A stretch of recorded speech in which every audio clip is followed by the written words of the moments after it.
You know, it kind of bothers me that Turning Red takes place in 2002, and yet there's not one single mention of or reference to the Powerpuff Girls movie that would show how much of a cultural impact the Powerpuff Girls had by 2002. I mean, sure, I know that Turning Red is Disney and Pixar animation, and the Powerpuff Girls is Cartoon Network and Time Warner animation.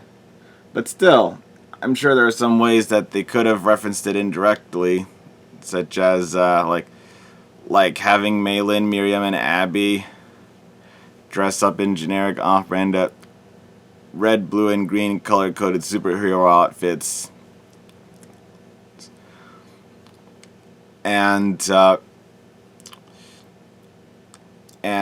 beat up shoplifters and Tyler when he bullies Maylin for being a mama's girl.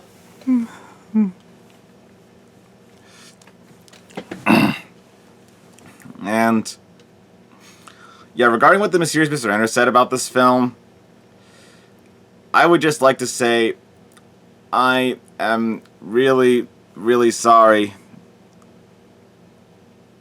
to on behalf of the people who made this film. I would just like to apologize to all the people who experienced or witnessed 9/11, all of the people who barely escaped the World Trade Centers with their lives, and the firefighters who were there to rescue them.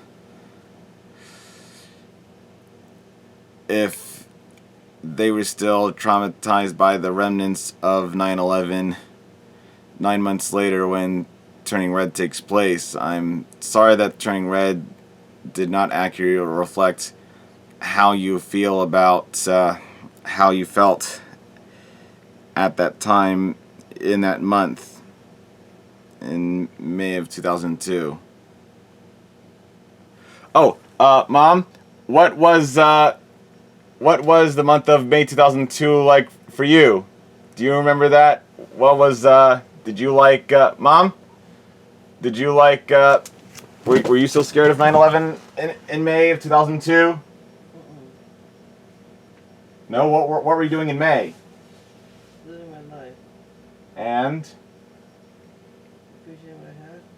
Okay, and was I also doing that? I don't know. I mean, I was just 3.5 at the time. I mean, no, I was 3 2/3 years old at the time. Do you remember? Maybe. All right. My mom says she was just appreciating what she had at the time in May 11th, 2002. And yeah. Speaking of the Powerpuff Girls, Amanda Leighton, who played Blossom in the new 2016 series, voices Polly, Planter, and Amphibia. So I would just like to say that with Amphibia, yeah, it kind of bothers me that Amphibia takes place in 2021, and yet there's not one single mention of the coronavirus pandemic. How do I know that Amphibia takes place in? How do I know that seasons 2 and 3 of Amphibia takes place in 2021? Well, it's because you see, when Polly Planter was searching for a video that when Polly Planter was searching on the internet for a video that would help her fix her robot friend Frobo in the episode Fixing Frobo, there was she came one of these videos across which she came was about the best of Angry Gamer September 2020, and it was 5 months old, and it's based on the Game Grumps, and Game Grumps posted their September 2020 video. They waited until December to post it, like 9 October. Yeah, it was posted on December 11, 2020, so I checked. So that's how I know Amphibia takes place in 2021. It's the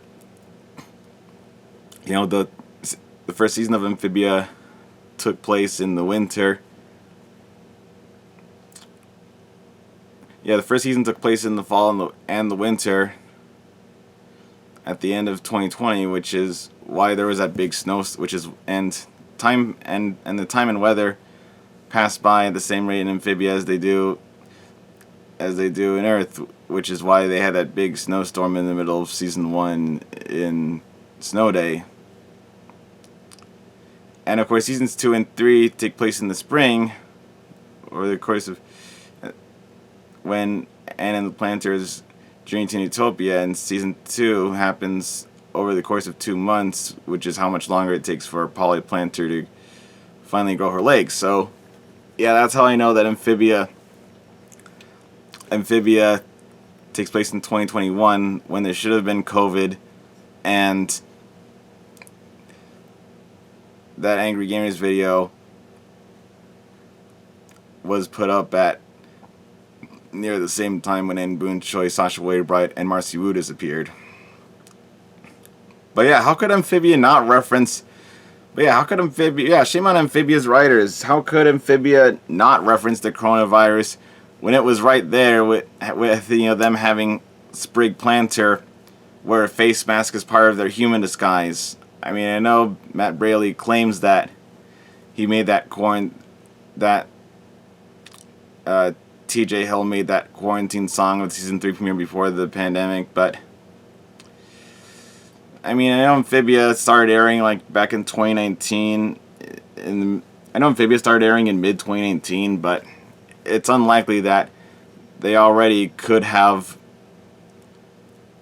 designed a whole quarantine song for the season 3 premiere and a human disguise for Sprig with a face mask before this, that they completed all that stuff for the concept of season 3 before this lockdown even started, when, if I remember correctly, they weren't really renewed for season 3 until June 23rd, 2020, or someday close to that,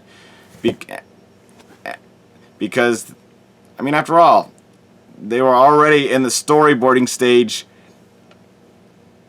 for True Colors, the season 2 finale, when their lockdown started on March 24, 2020.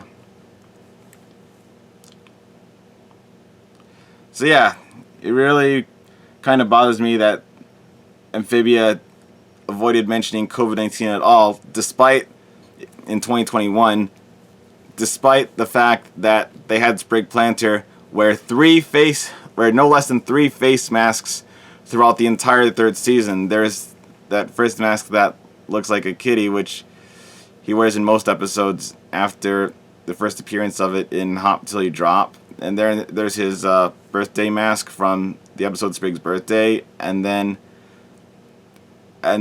there's that mask he wears all around his head except for his eyes, as part of his Frogman superhero costume in Spider Sprig, which yeah, even though Amphibia didn't reference COVID-19, at least one thing they got right about 2021 was the cultural impact of Spider-Man.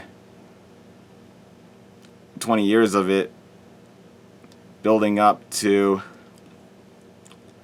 the premiere of No Way Home, especially since they had a Doc Ock type villain in Robert Otto, voiced by the legendary Brad Garrett, who just a few months before that was playing the stand-up comedian Kraken in the Camp Coral episode Wise Kraken.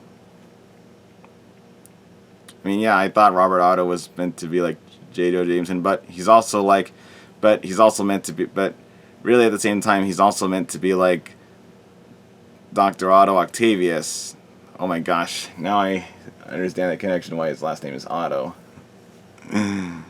And for some reason his granddaughter has a different last name, Joe, which rhymes. But also, yeah, Molly Jo, because they wanted to give her the same initials as Mary Jane, right? But yeah, when Anne and the Planters came to Earth when Anne and the Planters finally came to Earth at the beginning of season 3, Anne's parents shouldn't have hugged her when they saw her back for the first time in the new normal. No. What Anne Boone Choi's parents should have done was administer for 2 dosages of vaccines. The first vaccine for COVID and the second vaccine for any other amphibian or avian diseases that she may have picked up while she was out in Amphibia for 5 months with Sasha Wadebride and Marcia Wu doing who knows what. In Hop Till You Drop, there should have been higher stakes with Sprig trying to avoid touching random surfaces and textures, because I mean after the scary stuff that happened in Contagion, it probably wouldn't be too far of Amphibia's wheelhouse to show that despite his best efforts to protect his face from that disease, Sprig could still easily catch COVID just by touching random surfaces and textures. Now I see why the monsters in Monsters Inc. were so concerned about socks and toys and other human items crossing over into their world. At first it was funny to see them overreact, but now I understand. But after COVID-19, I find that 2319 sequence. I find every ridiculous 2319 sequence far more relatable now. Yeah, in Hop Till You Drop. Yeah, after the stuff that happened in Contagion, when the planners thought they had a deadly red leg disease, but they really didn't because of that mushroom. It actually surprised me that Amphibia didn't have Sprig catching COVID as a consequence of touching something he wasn't supposed to touch.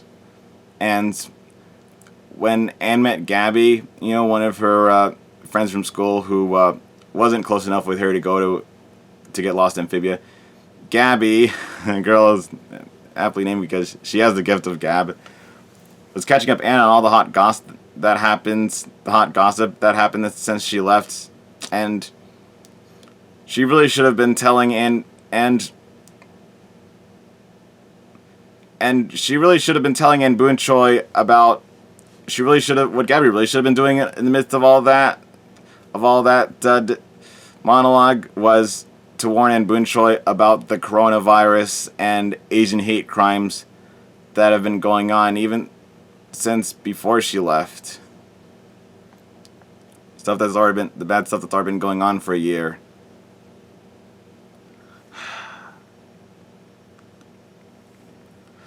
And in Thai Feud, people should not have been avoiding Anne Boone Choi's family restaurant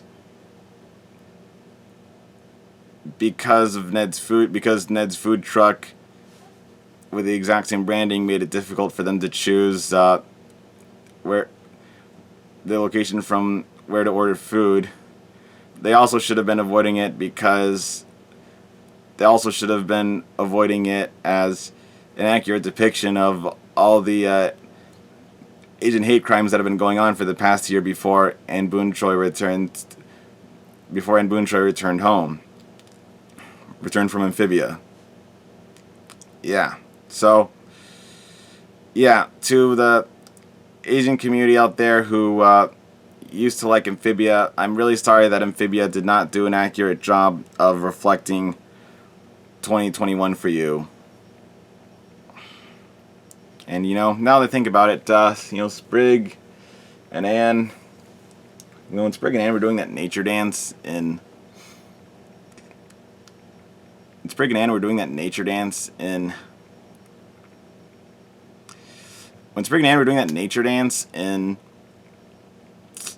the season 2 episode Anne Hunter, it really felt to me a lot like they were, kind of looked like they were dancing to, as Abby Park from Turning Red would probably say, it looked to me a lot like they're dancing to stripper music. Think of this. Oh. Sorry, I'm sorry. I'm sorry I said they were dancing to stripper music. I know that was inappropriate. Please don't slap me again. So yeah, the same people who are upset about Turning Red not referencing 9/11 are probably just as upset at Amphibia for not also referencing the coronavirus pandemic, and Boone Choi's family is exactly the sort of people who would be suffering the most repercussions from the coronavirus and Asian hate crimes, you know? Psych! I didn't really think that Turning Red and Amphibia were being culturally insensitive by not referencing the worldwide, for not including the worldwide knowledge of real world tragedies that were going on at the time. And I think it's a good thing that they didn't put them in a kids' cartoon at all. Yeah, I wasn't serious about what I think should have happened in Amphibia's third season after Anne Boone Choi returned. And it's kind of clever how, with Sprig Planner's face masks, I think it's kind of clever on Matt Braley's part, and whoever designed that mask, how they were able to incorporate elements of the coronavirus in Amphibia's third season without actually writing it into the show.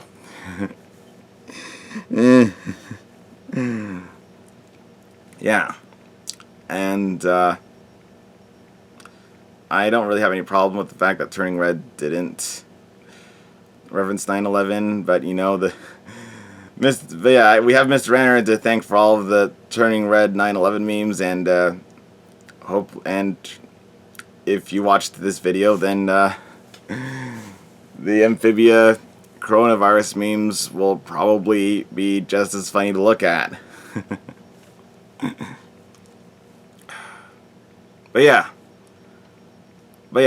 But serious talk though, I actually did mean what I said about how I knew Amphibia took place in 2021, and I think it's kind of nice that they let another main Powerpuff Girls actress from the reboot onto this show, since Natalie Palamides plays Fern in the episode Sprivey.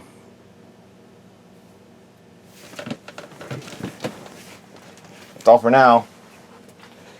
I hope you subscribe.